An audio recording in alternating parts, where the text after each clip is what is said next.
जो हमारे कैलाश मानसरोवर यात्रा और ये जितने दिल्ली का धर्म संबंधी पूरा क्या बोलते हैं भैया उसको, हाँ, तीर्थ यात्राओं का सब कार्य देखते रहे हैं। और यहाँ पे आप आएंगे तो आपको भी पता चलेगा कि किस तरह से मनोज तिवारी ने उस नॉर्थ ईस्ट दिल्ली को नरेंद्र मोदी जी के आशीर्वाद से सजाया है।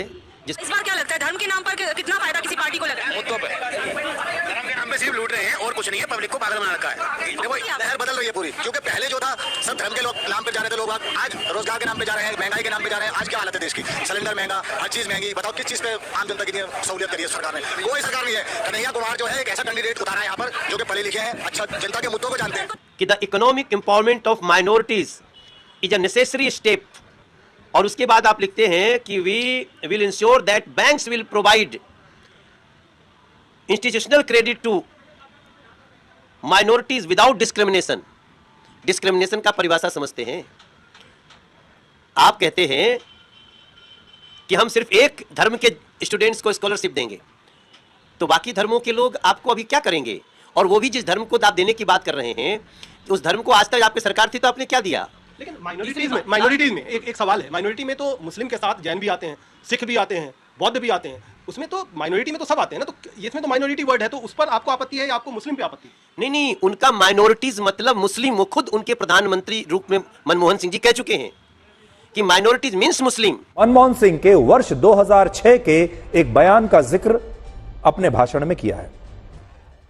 Our collective priorities are clear: agriculture, irrigation and water resources, health, education, critical investment in rural infrastructure, and the essential public investment needs of general infrastructure, along with programs for the uplift of scheduled castes, scheduled tribes, other backward classes, minorities, and women and children.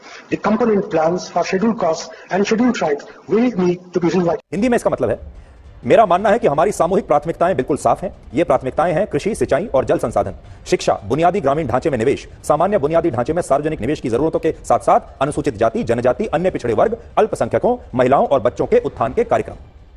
अनुसूचित जाति और जनजाति के लिए घटक योजनाओं को पुनर्जीवित करने की आवश्यकता होगी। हमें यह सुनिश्चित करने के लिए नवीन योजनाएं बनानी होंगी कि अल्पसंख्यक, खासकर मुस्लिम अल्पसंख्यक, विकास के लाभ में समान रूप से भागीदार बनने के लिए सशक्त हों। संसाधनों पर पहला दावा उनका ही होना चाहिए। तो कांग्रेस का यह कहना है कि संसाधनों पर पहला दावा उनका होना चाहिए।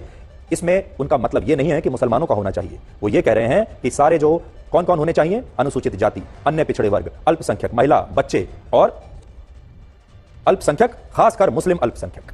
लेकिन अकेले मुसलमानों का नाम नहीं लिया, उसके अलावा भी बहुत सारे वर्गों के नाम इसमें लिए गए। किस तरीके से देख रहे हैं? कन्हैया कुमार पढ़ा लिखा है और वो तिवारी जो है वो जाहिल है, बिल्कुल मुंह जोर आदमी है वो। और कन्हैया कुमार बढ़िया आदमी है, पढ़ा लिखा आदमी है, वो देश को संभाल सकता है। और अच्छा, हमें कुछ नहीं कहना। मोदी जी ने कहा है, मोदी जी जब भी कुछ बोलते हैं बहुत रिसर्च के साथ बोलते हैं।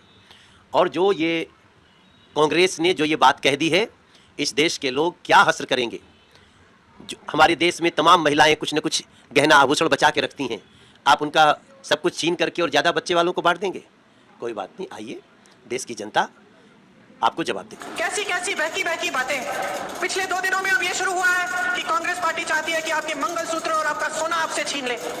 70 सालों से ये देश स्वतंत्र है, 55 सालों के लिए कांग्रेस की सरकार रही है। किसी ने आपसे सोना छीना, आपके मंगलसूत्र छीने? इंदिरा गांधी ने अपना सोना, जब जंग हुई थी, अपना सोना देश को दिया। मेरी माँ का मंगलसूत्र इस देश को कुर्बान हुआ है।